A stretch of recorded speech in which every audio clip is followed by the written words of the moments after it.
नमस्कार दोस्तों। आज मैं आपको ऐसा सिखाने जा रहा हूँ जो आप कभी भूलोगे नहीं और उसके बाद आप पैसा कमाओगे, है ना। और जहाँ भी वर्किंग पैलेस पर जाओगे तो आपको कभी किसी भी कहीं भी किसी भी परेशानी का सामना नहीं करना पड़ेगा। तो आपको प्रॉपर तरीके से मेरे वीडियो को शुरू से देखना है और मेरे चैनल को लाइक कीजिए और सब्सक्राइब कीजिए, जिसमें मेरा मनोबल बढ़े और मैं भी आगे भी आपके लिए वीडियो नए से नए बनाते जाऊँ। AC, fridge, washing machine, microwave, deep freezer, water cooler, RO, सब समस्त उपकरण की जानकारी मैं आपको प्रॉपरली दूंगा।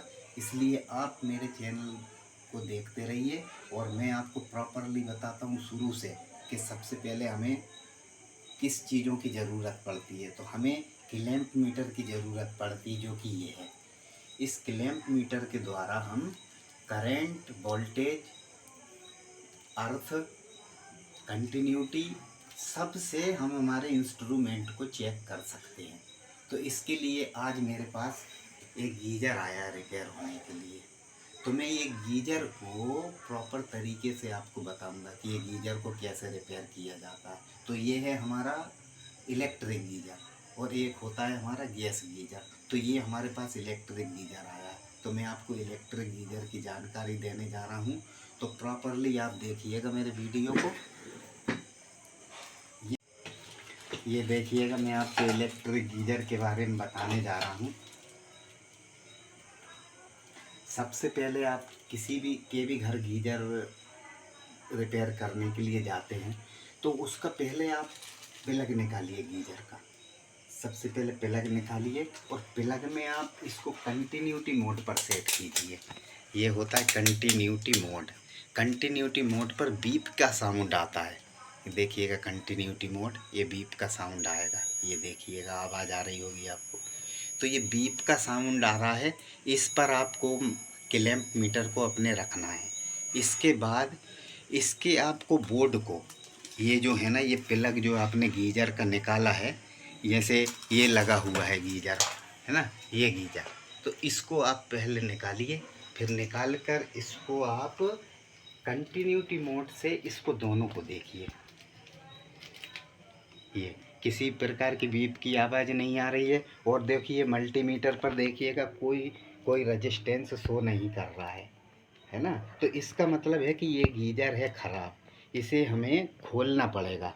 तो खोलने के लिए आप इसको निकाल लीजिए। ये है इनके पाइप, इसको अपने को रिंच स्पैनर रखिए, है ना। रिंच स्पैनर से ये दोनों इन और आउट के दोनों पाइप, ये वाटर इन है, इधर दिखाइए, ये वाटर इन का पाइप होता है और ये वाटर आउट का, इसमें पानी इन होता है और यहाँ से गर्म होकर अंदर से फिर उसके बाद ये आउट गर्म पानी को निकालता है।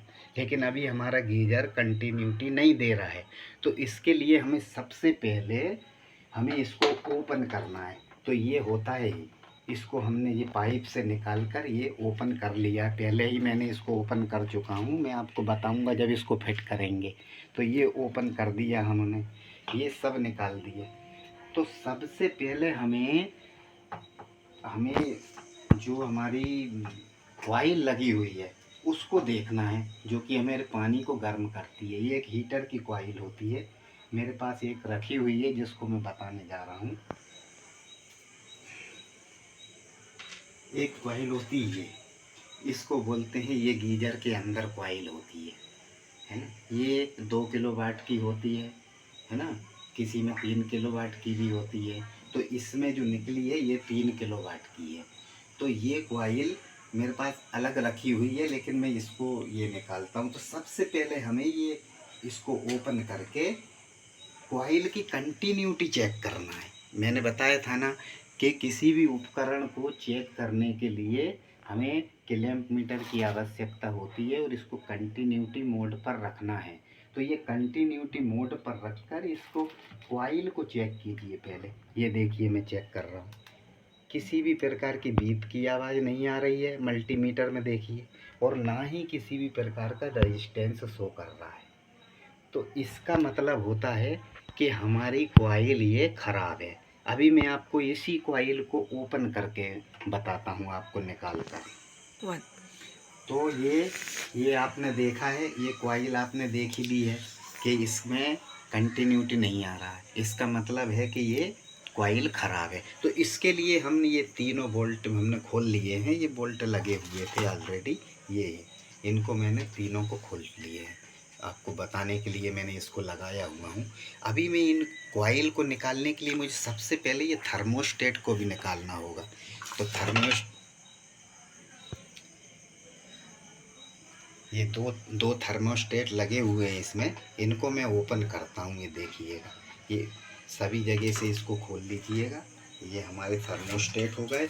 ये इसमें दो इंडिकेटर होता है, इसमें ये देखो, दिखाओ यहाँ, ये दो इंडिकेटर होता है, रेड और ग्रीन, है ना। तो एक डायरेक्ट फंक्शन करता है और एक जैसे ही मैं अपने वाटर गीजर में टेम्परेचर आने पर ये एक कट हो जाता है। तो इस प्रकार से ये दोनों इंडिकेटर काम करते हैं। तो इसको मैं अभी आपको लगाकर पूरे कनेक्शन के साथ बताऊंगा। पहले मैं आपका, मेरा ये फर्स्ट वीडियो है, तो मैं इसको प्रॉपरली आपको थर्मोस्टेट और अपना ये थर्मोस्टेट और उसके बाद अपने ये कॉइल है जो हीटर कॉइल, इसकी ये जो है पानी गर्म करने की, इसको दोनों को तीनों को मैं चेक करके बताऊंगा कि इसको चेक कैसे किया जाता है। तो इसके लिए सबसे पहले मैं थर्मोस्टेट निकालूंगा। दो थर्मोस्टेट होते हैं इसमें, एक हमारा ये जो है 60-70% पर काम करता है और दूसरा 90 डिग्री पर काम करता है ना। यदि एक फंक्शन नहीं करे तो दूसरा फंक्शन करता है और इसको कट कर देता है, जिससे हमारा गीजर का डिस्कनेक्ट हो जाता है। तो मैं आपको अभी प्रॉपरली बताऊंगा। ये निकाल कर देखिएगा, ये एक थर्मोस्टेट हो गया है ना, और एक ये थर्मोस्टेट हो गया। थोड़ा सा टाइट रहता है ये, देखिएगा। ये दो थर्मोस्टेट को मैं लगातार निकाल रहा हूँ। ये टाइट है, थोड़ा सा पानी अंदर पानी है तो जाम हो जाता है। इसको थोड़ा सा खींच कर निकालना। ये दोनों थर्मोस्टेट देखिएगा। मैं इसको टेम्परेचर बताता हूँ। ये एक लिखा हुआ है इसमें 75 डिग्री, ये देखिएगा, देखा आया क्लियर।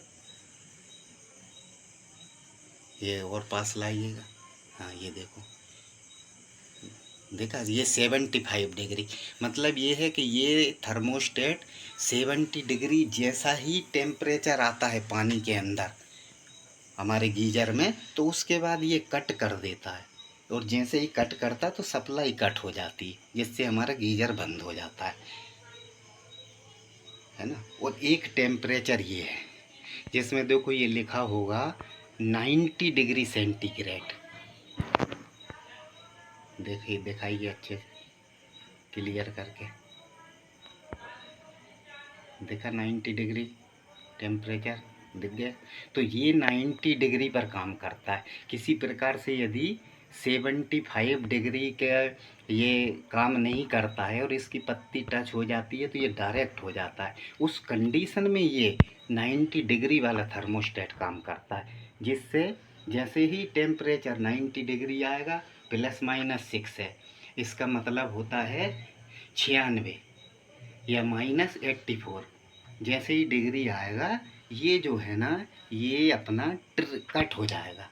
यदि पहला थर्मोस्टेट काम नहीं करता है तो उसका दूसरा थर्मोस्टेट इसको कट कर देगा। जैसे ही मैंने बताया ना आपको कि ये कट कर देगा थर्मोस्टेट, और गीजर सप्लाई से कट हो जाएगा, है ना। तो इसके बाद में आगे आपको ये बताता हूँ कि ये जो अपनी कॉइल जो है ना, अभी मैंने दोनों थर्मोस्टेट निकाल दिए। अभी यहाँ पर दिखाओ यहाँ, ये होता कॉइल। इसको आप यहाँ ऐसे भी निकाल सकते हो और पूरा भी खोल सकते हो। तो इसमें क्या है, मुझे पूरे खोलने की ज़रूरत नहीं है, क्योंकि ये अभी मैं आपको सिर्फ जो खराबी है मैं आपको वही दिखाने जा रहा हूँ। तो इसके लिए मैं, देखो, आप आराम से इसको निकालना है।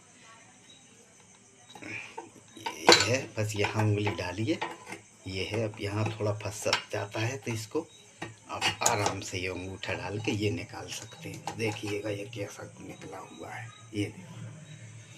ये देखो आप, इसमें ये खराबी हुई है कि इसकी जो हीटर की कॉइल है जो पानी को गर्म करती है, वो देखो यहाँ से फट गई है। ये देखो नज़दीक, ये देखो। तो ये फटने के कारण यहाँ से ये डिस्कनेक्ट हो गई है, तो इसने अपनी सप्लाई को यहाँ ऊपर भेजना बंद कर दिया है, इसलिए हमारी ये कॉइल शॉर्ट हो गई है, कॉइल ख़राब हो गई है। तो इस कॉइल को हमें चेंज करना पड़ेगा। देखिएगा कंटिन्यूटी भी नहीं आएगी, मैं आपको ये बताता हूँ। इसमें आपको ऊपर ही मैंने चेक कराया ही था, ये देख, ये आवाज़ आ रही है ना, ये देख रजिस्ट्री है ना। लेकिन यहाँ अब हम चेक करेंगे तो ये नहीं आएगा, क्योंकि ये हमारी डिस्कनेक्ट हो चुका है। ये देख ली, मल्टीमीटर दिखाइए, ये देखो कोई कंटिन्यूटी नहीं है ना। इसका मतलब है ये कॉइल ख़राब है, इसको हमें रिप्लेस करना पड़ेगा। तो ये कॉइल रखिएगा। एक देखिए कि मेरे पास और एक कॉइल है, ये भी गीजर की है ना, लेकिन ये भी देखो, ये भी शॉर्ट है। ये देखो, ये भी कोई कंटिन्यूटी नहीं दे रही है। ये देखो, ना कोई रेजिस्टेंस दे रहा है, ना कंटिन्यूटी दे रही है। तो इसमें हुआ क्या था कि इसमें थर्मोस्टेट डायरेक्ट हो गया था। तो थर्मोस्टेट डायरेक्ट हुआ ना, तो गीजर कट नहीं हुआ। गीजर में जो सप्लाई गई थी वो सप्लाई कट नहीं हुई, तो वो सप्लाई ब्रेक नहीं होके इसने, तो जो हमारी सप्लाई कट नहीं हुई थर्मोस्टेट से, तो उसने नुकसान कहाँ पहुँचाया, इस कॉइल को। इसीलिए ये कॉइल बस्ट हुई है ना। तो ये खराबी हमारे गीजर में थी, है ना। अगली क्या खराबी है, थर्मोस्टेट भी खराब है, क्या है, तो इसको हम नेक्स्ट पार्ट जो हमारा 2 है, पार्ट 2, उसमें हम ये सारी चीज़ें आपको दिखाएंगे। तो आप लोग का बहुत बहुत धन्यवाद मेरे चैनल को देखने के लिए। तो मेरे चैनल को आप लाइक और सब्सक्राइब कीजिए यदि पसंद आए तो। धन्यवाद बहुत बहुत।